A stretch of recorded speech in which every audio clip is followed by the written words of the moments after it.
Well,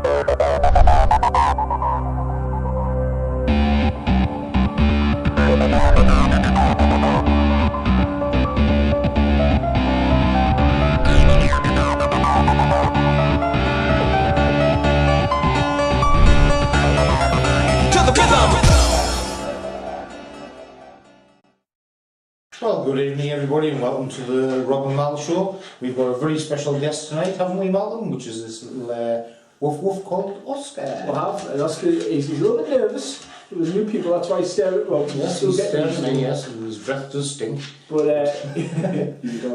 but he's getting there, isn't he, mate? He's getting there. He started off very happy, but now he's letting Rob stroke him, even sat on his knee, so he's doing alright. But tonight, we are talking about Oscar, we're talking about transfer window. Yes, the transfer window is just about slammed shut, folks, until January, and we're going to be talking about which teams we think are going to be spending the most money.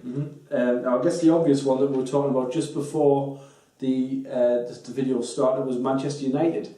Yeah. They have, I think, a 38 million bid in for Leighton Baines and Marion Fellini from Everton, and also a sort of ongoing interest in Cesc Fabregas of Barcelona, although that looks like it's legs. Me personally, I don't think that one is going to transpire. May do, you never know, because I think there's going to be a lot of panic buying, especially from Arsenal. Who do you think they're going to get? I don't know who they will get. I just think Cabaye. Cabaye. Talked about Cabaye last time. I think Cabaye could be going there. He did play for Newcastle today, and he got booed like I've never heard booing before. Kind of going to happen though, isn't it? Let's be honest. If you do that, it's going to happen. But anyway, we talked about that last time, so we don't want to get too bogged down in that. No, we won't get too bogged down into that one. But what you've got to think about though, Malcolm, and I'm going to throw this to you, as a Newcastle fan, and you were in the crowd and you saw your star midfielder coming on, would you actually boo him?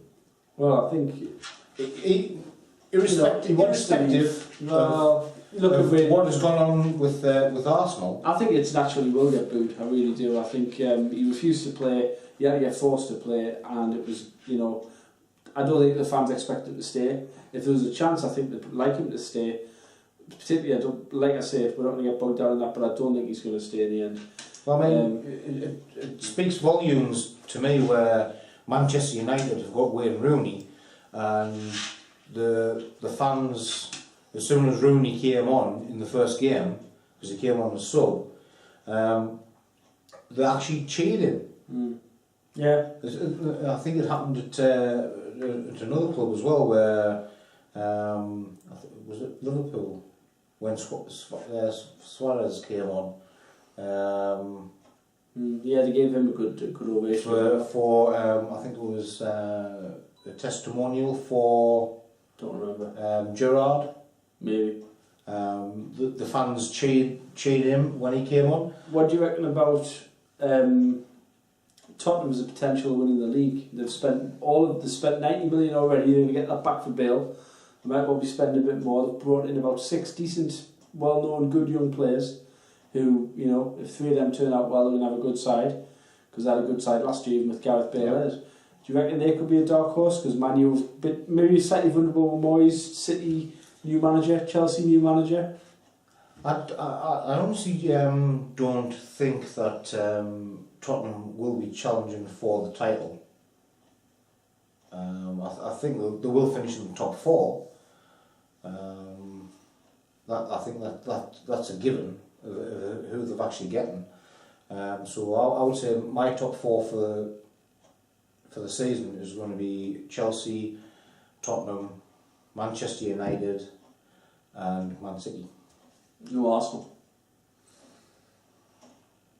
Well, I honestly think that Arsenal's got big problems, because Arsenal, well, apart from not spending any money on anybody at this moment in time, I think Arsenal have, I think they're slowly losing patience with the manager, and I think Wenger will be going bye-bye. Now, we watched a match just this evening, Sunderland Crystal Palace. Don't need to give you the result, Rob's face probably says it all. Oscar's just walking up, he's saying, hello, who's that again? And he's saying, who's that over there? Sunderland lost 3-1. Very, very good goal at 2-1. They were been looking at and they gave away a penalty. Now, I want to, again, Rob, time's ticking on. We, at 1-1, Sunderland equalised. Yeah. It looked for a little while like you were taking control. Are you going, Oscar? Would you like a cut? Go on, son, get yourself away. It looked for all the world that Sunderland were going to win the game. They looked like they were pushing for a second goal.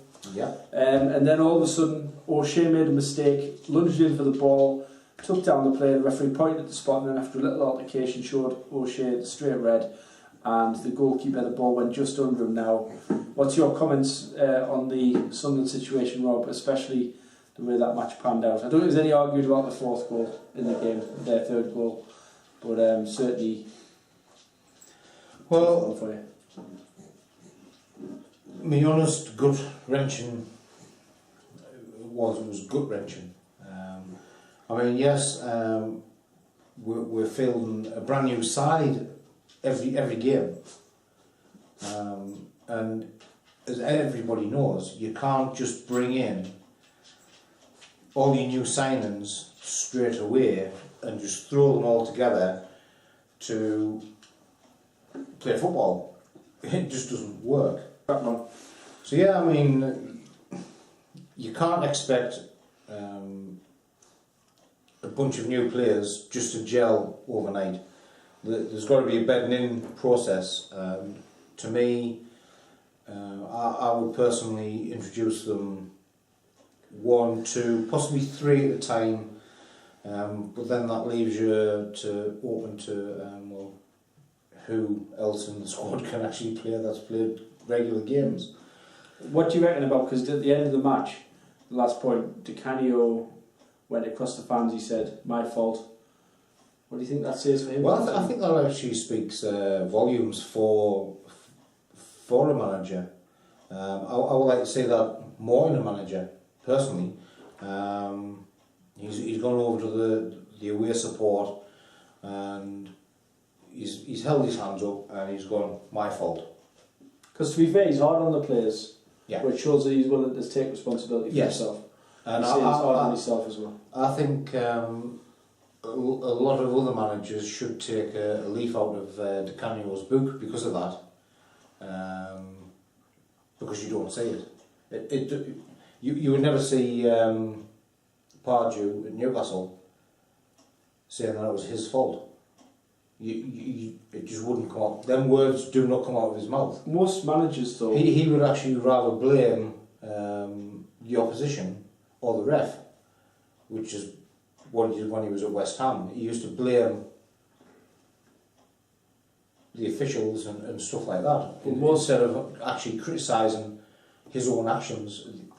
Because at the end of the day, the manager is judged on his performances of his team on the pitch. And for a manager to actually stand up and say, oh, that was my fault, I do apologise, I'm sorry. And that speaks volumes to me. I mean, would you like to see the Newcastle manager actually do that?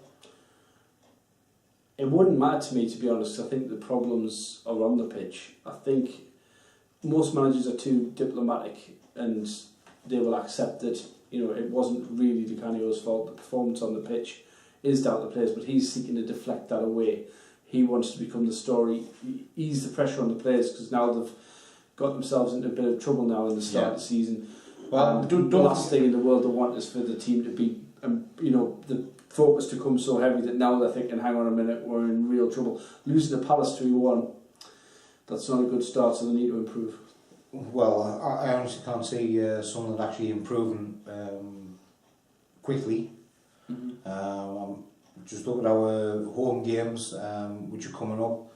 You look like Tottenham, Manchester United, Chelsea, Man City. But mind, we always beat, or the last few seasons, we've always beaten Man City 1-0 at home. Yes, and we do always seem to play better against the tougher opposition. I don't know why that is, but I think what they should actually do is they should actually play. If they just went for it against the likes of Palace, Southampton's of the Premier League, they will pick up a damn sight few more points. I mean, against Fulham, first game of the season, we had 20 shots at goal. We had, I think, about 4 or 5 on target. Fulham only had 4 shots, 1 on target, and they managed to score with the 1 that they actually got on target. If Sunderland take that towards every other game that they play, they will do well. I mean, the Sunderland players, Johnson down the wing and the young Italian lad that we're just getting from Juventus, Galcarini or something like that it's called, or probably got that wrong. We've got Fletcher coming back now. I can see Fletcher scoring a hatful of goals this season because of we've now got people who can put the ball into the box. I mean, you actually said that tonight as well yourself. Mm. You've got 2 players there that are actually feeding the ball in. Unfortunately, there wasn't anybody there, and Fletcher's goal was a good header. Mm. Yeah. But I mean, saying that, I mean, Dejong Wee. Was it Dejong? No, not Dejong Wee. No, he's a snooker player. Yeah, he's a snooker player. Wrong spot, but never mind. I don't know the name of the lad. The Korean lad that we were anywhere. I don't like him. I think he had a chance where he pulled out of a header, and he went to try and kick the ball instead.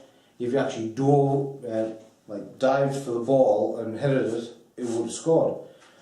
That would have been a totally different game from then on in. I believe anyway, but that's by the by. Anyway, so Malcolm, how are things going over at St James's? Alright, we won today, we had a late goal. I haven't seen the game, but like Rob said, Cabai did play in that game, was forced to play. Or presumably he'd be fined because I hadn't done that yet.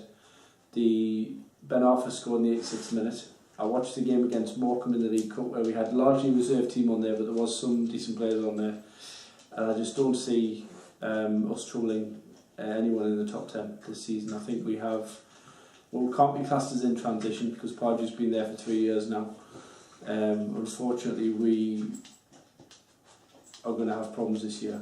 We're not going to repeat previous successes where we'll finish 5th and largely played very well. It was nice that to happen. I think that's bought Pardew some time, but I do think that ultimately he's going to find himself out of a job. I think there's a good chance that both Sunderland and Newcastle will have a new manager by the end of the year, because nowadays, as we've seen in tons of different clubs, teams that are near the bottom, the clubs are very quick to change the managers because they can't change themselves because the transfer window closes next week. Now, getting back onto transfers, who do you think Newcastle will sign? Because obviously there is need for the club, and Newcastle have been very, very quiet on the transfer front during this the close season. So who do you honestly think could be a realistic transfer target for them? I honestly don't think we'll sign anybody. Honestly, I think Cabai will go. Pardew's come out and said every time he's asked a question, he wants a replacement with equal skill. It isn't going to happen. They'll sell him, they'll pocket the 15 million we'll get from him or whatever. I'd like to see more, but I think realistically they're going to get that amount because the player's not happy and wants to go and the fans are on this back. It's going to happen now. I mean, there's been some crazy reports of Jordan Rhodes from Blackburn. I mean, that was just desperate. Well, I mean, Rhodes scored 2 cracking goals today. I don't know if you saw any of the results, but he scored 2 cracking goals. I just don't think he's a calibre for us. I don't think we're going to sign anyone, and I think we're going to be largely left with what we've got, and that's a big worry to me. But But anyway, guys, that's probably all we've got time for this week. And nice of Oscar to make an appearance. And he's been a good lad. He's been a good lad. He's he had a good drink. I guess what he wanted. He was getting a bit thirsty, so we're sorting him out a drink. And that's it. So that's probably all I've got. Well, anyway, that's Rob and Mal signing off for now, and look out for our new shows that will be coming up very shortly. Yeah, we'll be chatting about football, all manner of different things, and we'll see you guys very, very soon. Thank you for watching. Bye for now. Cheers.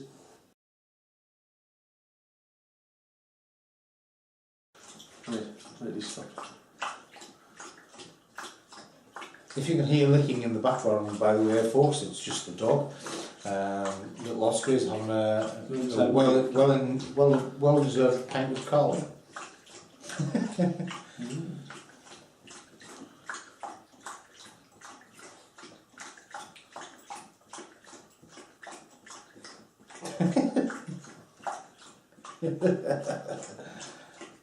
No, you can hear that at all. We're just waiting for it to finish. Might have this on the outtakes at the end. Yeah, I think we'll do an outtakes version of this. Oh, I thought he'd stopped.